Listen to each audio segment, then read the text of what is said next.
Last fall, I started college. I hated it. The classes were hard, the people were cold, I had a hard time making friends. And then there was Addison. Addison was my roommate. We were randomly assigned by computer, and it couldn't have been more obvious. We had nothing in common. I was a nerdy, self-conscious tall girl that frequented the computer labs. She was a blonde, petite softball player that spent her Saturday nights partying and her Sunday mornings in church. She was friendly enough. When we both happened to be in the room at the same time, she'd say hello. Sometimes she'd borrow my shampoo, without asking, of course. Sometimes I'd borrow one of her fancy schmancy granola bars in retaliation. Generally, things were okay, even though they weren't great. Until the night of October 19th. I got back late from an engineering class. As I felt the chill leave my cheeks in the warm hallway of our dorm, I heard a scream from our room. Addison. Then she yelled, "No! Get out!" I ran to the door, shoved my key into the lock. I thought I was about to stumble on an attempted rape. Addison didn't exactly hang with the best crowd, and she had a posse of frat guys that followed her like bees after honey. "Addison, are you okay?" She was alone, just lying there crumpled on the bed all by herself. When she heard me, she whipped around in surprise. "Oh, sorry. I must have fallen asleep," she said. She sat up and stretched. "Sorry. What were you saying?" "No, just... I heard you yelling. Are you okay?" "Yeah, I'm fine. Must have been talking in my sleep. Haven't done that since middle school."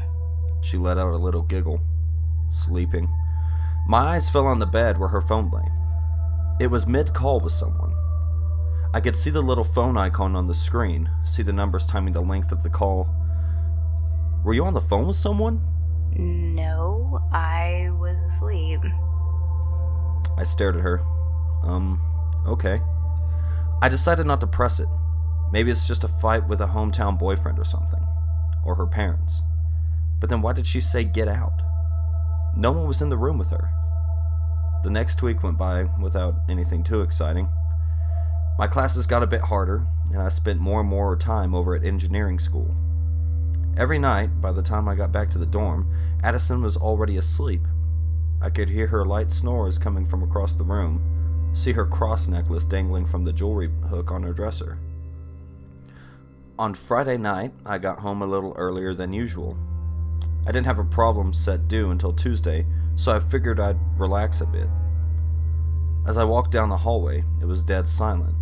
The light flickered overhead, and I felt a chill course through my body. I've never seen the building this empty. I immediately shook my head, trying to extinguish the thought. There's nothing wrong with the dorm being empty on a Friday evening.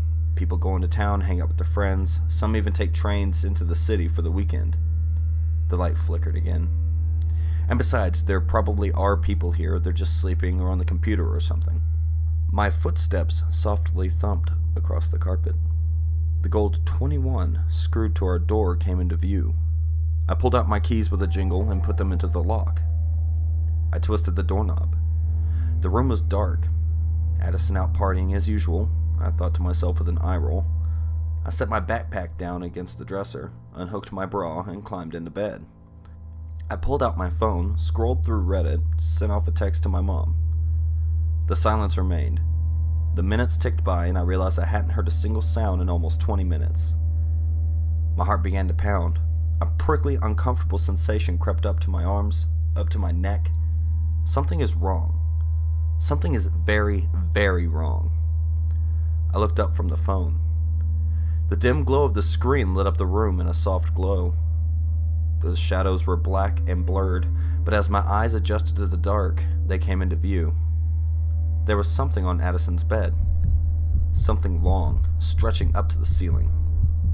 I squinted in the darkness. It was Addison. Standing on the bed, her head almost touching the ceiling, staring down at me.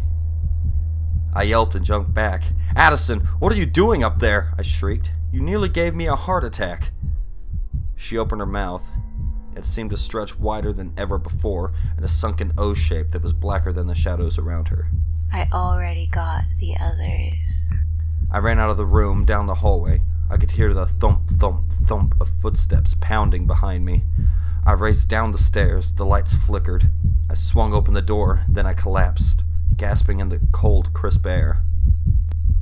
They found the bodies the next day. 17 people total, all of them found dead in their rooms.